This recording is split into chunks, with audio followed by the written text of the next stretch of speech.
আসসালামু আলাইকুম। কি নিয়ে আসছেন বাজারে? বকলি ফুল।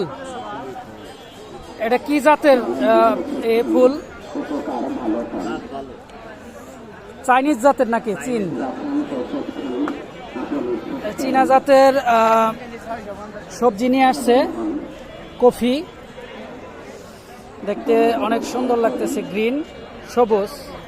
খেতে কিরকম লাগবে কাকু? সাদা ডার্সি একটু এটা খাইতে একটু মজা বেশি। তো লাউহাটি হাটে এই মুরব্বি এই সবজিটা নিয়ে আসছে। যাদের যাদের পছন্দ তারা এসে নিয়ে যেতে পারেন। খেতে খুব ভালো মনে হয়। দেখি আমি একটা নেব। প্রিয় দর্শক, আমি এই ফুলটার বাজার দর আপডেট জানানোর চেষ্টা করলাম। অবশ্যই জানতে পারলেন।